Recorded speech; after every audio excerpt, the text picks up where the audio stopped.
Salut à tous et bienvenue dans cette nouvelle vidéo. Aujourd'hui on va parler de challenge, aujourd'hui on va parler nostalgie, on va parler de relecture de mes romans préférés de mon enfance et de mon adolescence. J'ai eu envie, et ça me trotte dans la tête depuis plusieurs mois pour être sincère, mais bon voilà, pour plein de raisons, j'ai pas mis ça en place avant, j'ai eu envie en fait de vraiment me relire les livres qui ont marqué en fait ma construction personnelle lors de mon enfance et de mon adolescence, qui m'ont marqué en tant que lectrice en fait. Et j'avais envie, parce que je pense que maintenant, oula, du temps a passé, hein, entre 10 et 20 ans quand même, parce qu'à mon avis certains je les ai même lus avant mes 10 ans, en tout cas pour la première fois. Mais voilà, vous voyez, ça fait bien 20 ans au moins pour certains que je les ai lus. Et j'ai envie de les relire parce qu'ils me restent dans la tête, parce qu'ils me trottent dans la tête, parce que j'ai envie de voir aussi s'ils me plaisent toujours ou pas. Et donc je me suis fait une liste, voilà, je me suis fait une liste de 12 romans, plus un bonus Joker, et j'ai pas envie de me prendre la tête, mais j'ai envie de me dire qu'une fois par mois, ça peut être sympa de lire un de ces romans. Surtout qu'au final, j'ai pas beaucoup de gros romans, vous voyez, de grosses pavasses quoi. La plupart c'est quand même des romans assez jeunesse, donc qui se lisent vite, donc ça devrait pas être un gros challenge. Ouais, ça devrait être un challenge cool Raoul, voilà.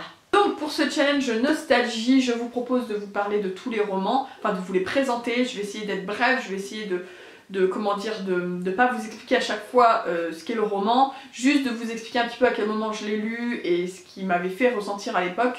Mais de toute façon, vous allez les revoir passer au fur et à mesure des bilans des mois, bilan du mois de janvier, bilan du mois de février, etc. Une fois que je les aurai lus. Voilà. Je vous les donne dans un ordre, mais ça ne veut pas dire que je les lirai dans cet ordre-là.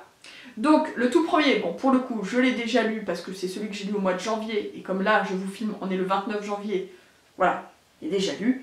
Il s'agit de Oh Boy de Mario de Muraille. C'est un livre que j'ai lu, relu, relu quand j'étais enfant puis adolescente, qui m'avait beaucoup marqué, et spoiler alerte, je l'ai toujours autant aimé là adulte, donc je suis contente. Après, c'est particulier, c'est un livre qui a été écrit, vous voyez, je pense début 2000, voire même peut-être fin 90.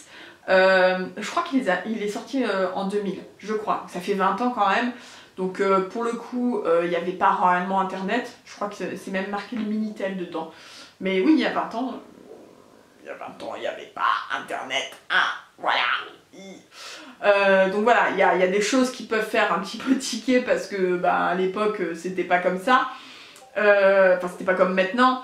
Et puis peut-être aussi une approche d'une thématique qu'on ferait plus de la même façon aujourd'hui. Voilà. Mais bon, après, personnellement, il faut, je pense, parfois remettre un petit peu dans le contexte. Et je trouve déjà bien que l'autrice Mario de Muraille ait souhaité aborder certaines thématiques qui, je pense, étaient beaucoup plus difficiles, même à cette époque, d'aborder que maintenant. Même si je dis pas que c'est simple maintenant, hein, c'est toujours pas simple. Voilà. Ensuite, je me suis noté Le Passeur de Loïs Laury. Le Passeur, je l'ai lu, relu, voilà. J'ai jamais vu le film et je ne le regarderai pas parce que j'ai juste vu la bande-annonce à l'époque où il est sorti et que c'était en plein de vous voyez, c'était quelque chose de terriblement blockbuster, alors qu'au final le livre n'a rien à voir en termes d'ambiance, et c'est tout ce que j'adore, c'est tout ce que j'avais adoré finalement dans le livre, parce que voilà, bon bref, c'est ce que j'avais adoré. Donc si vous n'avez pas aimé le film, potentiellement vous pourriez aimer le livre, mais si vous avez adoré le film et que vous voulez lire le livre, c'est pas du tout la même chose, ah voilà, c'est non, non, non, non, non, non, non, non. on est sur un monde où il n'y a plus de couleurs, il n'y a plus de couleurs, il n'y a plus d'émotions, donc forcément l'ambiance c'est un peu, ça fait un peu calme plat. Je ne saurais pas vous l'expliquer, mais ça n'a rien à voir avec le bom bom bom bom, vous voyez, rien à voir. Moi j'ai adoré, j'ai jamais lu la suite parce que je sais qu'il y a une suite, il y a des tomes après. Vous pouvez carrément vous arrêter à la fin du premier tome, ça fait une fin ouverte, mais après tout pourquoi pas. Et moi je sais pas si je lirai la suite après celui-ci, on verra. En tout cas celui-ci j'ai hâte, et je pense que c'est celui que je vais lire quand même au mois de février parce qu'il est dans ma pile à lire et il me crie « Lis-moi, lis-moi, lis-moi ». Enfin, ils me crient tous lis-moi de toute façon, dans ma pile à lire. faut être franc, hein, mais celui-là, il crie un peu plus fort que les autres. Voilà. Ensuite, on a la Belgariad, le tome 1 de David Eddings. Là, on est sur la fantasy adulte. C'est la toute première saga que j'ai lue en fantasy adulte, que j'ai adorée. Je crois, si je dis pas de bêtises, que la Belgariad, c'est la première saga, et ensuite la Malorée, que c'est pas l'inverse. En tout cas, bref, il y a 2 sagas dans cet univers. Il y en a une qui se passe, voilà, et puis ensuite, la deuxième saga se passe 10 ou 15 ans plus tard, je crois. Bon, forcément, moi je vais reprendre du début, hein, et puis j'espère bien en fait tous les relire, donc il doit y avoir 8 ou 10 bouquins en tout, hein, puisqu'il y a 2 sagas de 4 ou 5 tomes à chaque fois. Je l'avais adoré, voilà, c'est plein d'humour, il y a une quête dans la première saga, c'est génial, moi j'ai adoré, donc j'ai très très hâte, voilà. Ensuite, je me suis noté donc le livre que j'ai lu plutôt début de l'âge adulte, donc vers 20 ans, parce que je crois qu'il est sorti en 2009. Il s'agit du Cœur des femmes de Martin Winkler, qui est un roman contemporain plutôt féministe. Je vous invite fortement à aller lire le résumé. On est vraiment sur... C'est juste, moi je me rappelle d'avoir tellement adoré et qui m'est tellement remué ce bouquin et qui m'a fait me poser énormément de questions sur la condition de la femme, sur la femme au sein de la médecine, sur la gynécologie, sur en fait finalement, voilà. Ça pose plein de questions à une époque où bien sûr il y avait déjà des féministes, mais les féministes sont là depuis très longtemps, mais je pense que je peux le relire aujourd'hui, qui sera toujours d'actualité, hélas, et notamment dans comment les femmes, enfin comment vous dire, comment les femmes sont traitées aussi dans les actes médicaux et notamment les actes gynécos. Et je pense que voilà, je pense que j'aurai un autre regard maintenant que j'ai 30 ans et que je suis en plus passée par la case grossesse, accouchement, bébé, vous voyez. Je pense que j'aurai quand même un autre regard, mais vous pouvez tout à fait le lire sans être passé par les mêmes cases que moi, hein. Il n'y a pas de souci, hein. Je pense même que tout le monde peut le lire, que tout le monde devrait le lire à mon avis, de ce que je me souviens en tout cas. Ensuite, je me suis noté le lit d'Aliénor de Mireille Calmel. On est sur de l'historique romancé, donc autour d'Aliénor d'Aquitaine. J'ai adoré ce bouquin que j'ai lu vers l'âge de 12, 13, 14 ans. C'était vraiment le premier livre que j'ai lu avec des scènes de fesses dedans. Il y a quand même quelques scènes de fesses assez décrites de ce que je me souviens, dont des scènes de fesses lesbiens. Et je me rappelle avoir lu ça avec le rouge comme ça, et lire ce livre en cachette parce que j'avais peur que si ma mère voyait que je le lisais, elle m'interdise de le continuer alors que je l'adorais. Et je l'ai reparlé dernièrement à ma maman qui a beaucoup ri face à cette anecdote, parce qu'en fait elle me dit franchement je pense que je t'aurais pas empêché de le lire. Et à un moment donné, faut bien apprendre la vie, donc écoute, vas-y, c'était pas un roman porno, donc pourquoi pas, voilà. Donc, mais c'est rigolo comment des fois on se fantasme ce qu'on pourrait nous interdire aussi quand on est adolescent, quoi. Donc voilà, le livre d'Aliénor, je sais aussi qu'il y a une suite que je n'ai jamais lue, je crois en tout cas, et j'ai bien envie de me refaire ce bouquin. Ensuite, je me suis noté Recherche jeune femme aimant danser de Mary Higgins Clark, mais pour être franche, c'est en fait, c'est un roman de Mary Higgins Clark. J'ai eu ma période adolescente au collège, vraiment, où je lisais plein de Mary Higgins Clark, c'était mon dada. Je les lisais, ceux que ma mère avait, donc elle doit en avoir une dizaine. Je les empruntais à la bibliothèque, au CDI, enfin bref, j'adorais. Au jour d'aujourd'hui, et oui, ne me lancez pas des pierres, j'aime bien utiliser cette expression. Au jour d'aujourd'hui, je pense que j'aurais peut-être pas le même engouement parce que je sais que c'est du policier très romancé, hein. On est toujours sur le même, enfin de ce que je me souviens, sur le même schéma, avec une jeune femme qui est la victime, tout ça et tout, hein. Puis il y a le beau policier ou le beau journaliste ou le beau... qui vient l'aider et la sauver, waouh, vous voyez, c'est un peu ça, sous fond d'enquête policière, mais j'ai envie de retenter justement. Je me dis, ça se trouve, j'aimerais bien, parce que je trouverais ça sympathique et divertissant, et tout simplement, voilà, comme ça, quoi. On verra. Et j'ai noté Recherche jeune femme aimant danser, parce que c'est celui dont je me souviens le plus en termes de titre, mais je crois que je vais juste aller chez ma mère, que je vais lire tous les résumés de ce qu'elle a, et choisir celui qui m'intéresse le plus. Voilà. Ensuite, je me suis noté La potion magique de Georges Bouillon de Roald Dahl. On est sur le même délire que Mary Higgins Clark, c'est-à-dire qu'en fait c'est plutôt Roald Dahl qui m'intéresse. Je pense quand même plutôt lire comment dire, la potion magique de Georges Bouillon parce que c'est celui que j'ai le plus lu. Mathilda, je l'ai lu, mais je l'ai plus regardé en film au final. Donc je pense rester sur Georges Bouillon, voilà. Mais Roald Dahl, ça a fait toute mon enfance, clairement. Tous les bouquins de Roald Dahl, mais je sais pas si ça a été le cas pour la génération 2000, enfin fin 90-2000, qui peut potentiellement me regarder. Mais en tout cas, pour la génération des années 80, début 90, c'est vraiment, je pense, un auteur qui a fait toute notre enfance, quoi. Ensuite, je me suis noté La Vallée des larmes, le tome 1 de Sonia Marmen, qui est une romance historique. C'est une romance écossaise, hein, voilà, ça se passe en Écosse. Je sais plus si c'est au 19e ou 18e siècle. On est en pleine guerre entre les Écossais, les clans écossais, les Highlanders et les Anglais, tout simplement. C'est une romance historique avec du drame quand même. Je dirais entre guillemets que vous êtes sensiblement sur le même format que Outlander, mais attention, sans le côté fantastique. Hein. Dans Outlander, il y a quand même un côté fantastique parce qu'elle vient des années 50 et elle déboule, voilà, bon. Il n'y a pas du tout de fantastique dans La Vallée des larmes, mais voilà, ça reste quelque chose de parfois dramatique. Notamment, je préfère prévenir du début, le tout début du premier tome de la toute première saga, parce que je crois qu'il y a 2 sagas aussi. Ça débute quand même sur un viol, voilà. Hein. Voilà.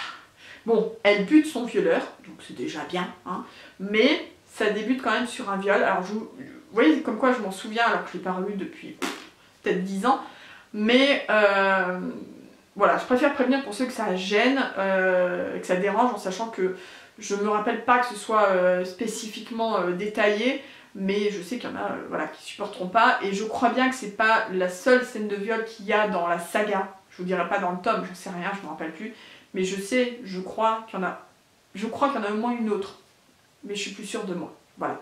En tout cas, après, c'est pas, comment dire, c'est pas choquant dans le fait, dans le contexte historique, clairement, et même encore maintenant, hélas, hein, le viol sur les femmes, c'est monnaie courante.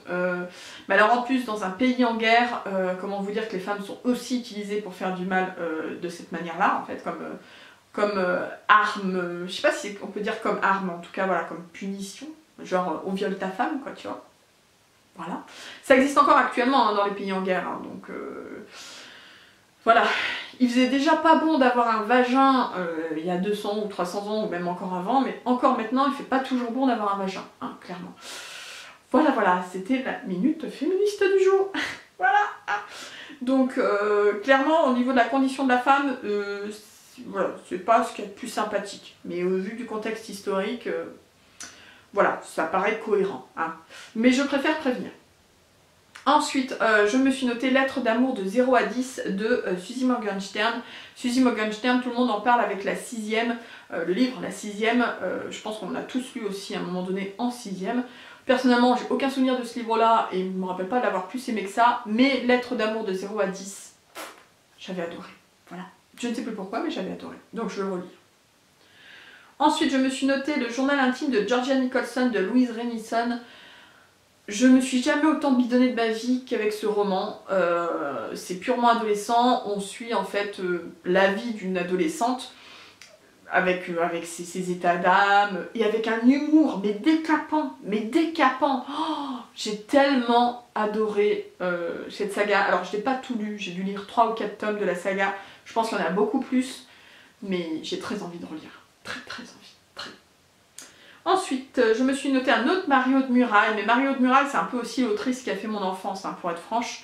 Et je me suis noté Le Changelin, parce que je me suis rappelé, pardon, que c'était un des romans que j'avais adoré sur la légende des Changelins, et j'ai envie de le relire tout simplement. Voilà. Et enfin, pour le 12e roman que je me suis noté, pas de surprise, il s'agit d'À la croisée des mondes de Philippe Pullman. J'ai envie de relire la trilogie. J'avais lu le premier tome de la nouvelle saga qu'il a fait toujours dans le même univers, que j'avais aimé sans plus, et qui se passe avant À la croisée des mondes au final.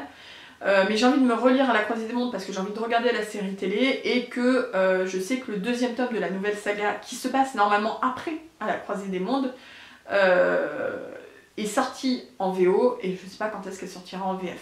Surprise, voilà. Donc voilà, donc je me suis notée à la Croisée des Mondes, j'ai très envie de le relire. La série télé a l'air très sympa et j'ai envie de la commencer après avoir lu le premier tome, donc voilà, il n'y a plus qu'à. Et enfin, le 13e et dernier roman, qui est donc le roman bonus, Joker, comme vous voulez. Je ne pouvais pas ne pas le mettre, mais je voulais pas le mettre dans les 12, dans la vraie liste, entre guillemets, je voulais juste le mettre en bonus. Il s'agit, bien évidemment, de Harry Potter. Je veux dire, c'est tellement sûr et certain. Moi, Harry Potter, j'ai lu les 3 premiers tomes, je vais avoir 9 ans, 9-10 ans. Et surtout, le tout premier film est sorti quand je suis rentrée en 6e. Donc c'est-à-dire que l'acteur principal, Daniel Radcliffe, a le même âge que moi, puisqu'il est de 89. Il a le même âge que moi. Comment dire, le premier film où il rentre en première année à Poudlard sort quand je rentre en 6e. Et tous les ans, il y avait un film qui sortait. Donc tous les ans, en fait, j'avais le même âge que les personnages et le même âge que les acteurs au final. Et le dernier tome de Harry Potter, quand il est sorti, je l'ai lu à sa sortie, hein, clairement, je me rappelle l'avoir lu, que je le lisais dans le train pour aller à la fac, et que j'étais en première ou en deuxième année de fac. Donc je devais avoir 19 ans, max de 18 ou 19 ans, parce que c'était, je me rappelle, c'était à la rentrée. Donc ça devait pas être en rentrée de première année, mais ça devait être en rentrée de deuxième année, donc je devais avoir 19 ans. Donc comment vous dire que je devais avoir le même âge que le personnage dans le bouquin aussi, voilà, qui doit avoir 18-19 ans aussi dans le tout dernier roman. Bref, c'était obligé, il fallait que je le note, mais je me le suis mis en bonus. Voilà, c'est tout pour ce challenge nostalgie, c'est déjà pas mal. S'il y a des livres qui vous intéressent, n'hésitez pas à me dire si vous voulez qu'on se les lise plus ou moins ensemble. Alors je pense pas les lire pour le coup en lecture commune, c'est-à-dire en divisant en parties et en s'entendant chaque fin de partie, parce que beaucoup sont tout petits en fait, en termes de nombre de pages, donc c'est pas cohérent de fonctionner comme ça. Par contre, je pense mettre en place chaque mois un book club, pourquoi pas. Peut-être pas à chaque fois avec un livre du challenge nostalgie, je sais pas, à réfléchir. J'ai bien envie en tout cas pour le mois de février de lancer un book club sur Le Passeur, parce que la nouvelle édition vient de sortir, une édition magnifique, qu'il est facilement trouvable en bibliothèque, en CDI, qu'il est facilement trouvable en occasion, donc je me dis pourquoi pas vous inciter aussi à le découvrir, pourquoi pas, ou à le relire. Et un book club, ce serait vraiment dans l'esprit de on le lit ce mois-ci, on peut en discuter. Moi ce que je ferai sur Discord, je vous mettrai de toute façon le lien en barre d'infos, mais j'ai un Discord autre que le Discord du Plib, hein. J'ai un Discord où on parle de lecture, de challenge, tout ça qui est un peu mort en ce moment parce que je m'en occupe plus, mais bon bref. Et je pensais faire un salon privé sur ce Discord là pour se permettre à ceux qui ont lu le livre d'en discuter tranquillement sans spoiler les autres, et à la fin du mois de février faire un petit live sur YouTube pour discuter tous ensemble du bouquin et d'autres choses. Voilà. Donc vous me direz si ça vous intéresse, mais j'ai bien envie de lancer ça pour Le Passeur pour le mois de février, et je pense que je le ferai. Voilà. Même si vous êtes 3 clampins à me suivre, c'est pas grave, je vais le faire. C'est tout. En tout cas, j'espère que cette vidéo vous a plu, et je vous dis à bientôt pour une nouvelle vidéo. Bye bye.